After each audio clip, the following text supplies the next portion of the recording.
Even when everyone doubts you, there's a voice that never stops calling.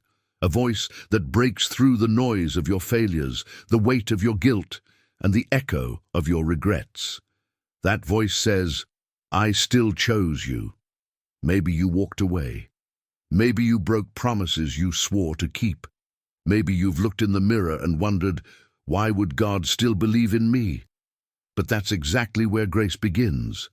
When you think you're too far gone, and He shows you that His love has no distance. Because His choice was never based on your perfection, but on His faithfulness. Jesus never called the perfect. He chose fishermen, tax collectors, and even the one who would deny Him. And yet, after Peter's failure, Jesus looked him in the eyes and said, "Feed my sheep." It wasn't a new choice. It was the same calling reaffirmed after the fall. That's grace, love that doesn't vanish when you fall, but becomes stronger when you do. That's why John 15:16 says, "You did not choose me, but I chose you." And Romans 11:29 reminds us, "For God's gifts and His call are irrevocable." You might walk away from the plan, but God never walks away from the purpose. Sometimes it's hard to believe this because guilt screams louder than truth. Shame whispers, "You failed." But God's voice says, "I'm still here." He's not the kind of God who throws away broken vessels. He's the potter who remakes them. Even when the clay cracks, He reshapes it. Even when it seems useless, He breathes new life. What the world calls lost, God calls in progress. What you call the end, He calls the beginning. Maybe what you lost wasn't punishment, it was preparation. God doesn't discard unfinished stories. He rewrites them. He turns stained pages into testimonies of grace.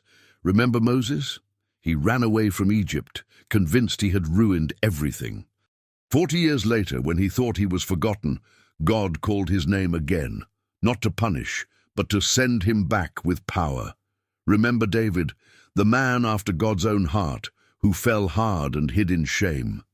Yet God restored him and inspired Psalm 51, "Create in me a clean heart, O God." And Jonah, who ran the other way, was still sent again to the same mission after the storm. These stories aren't about failure. They're about a God who keeps choosing even the ones who fall. You might run, but He never stops pursuing. You might hide, but He never stops calling. He still wants you. He still chose you. Maybe today you need to hear this again. Your mistake didn't cancel your purpose. Your pain didn't erase the promise. Your fall didn't destroy your calling. You're not discarded. You're being refined. The process isn't punishment. It's proof that God is still working in you. He hasn't abandoned you in the desert. He's preparing you for the promised land. There's no distance too far for His love to reach, no sin too great for His grace to cover, no fall too deep for His hand to lift you. God is the master of new beginnings, and maybe yours starts right here, right now. He didn't choose you because you were perfect. He chose you because His love is perfect. He didn't call you because you knew the way. He called you because only by walking with Him would you find it.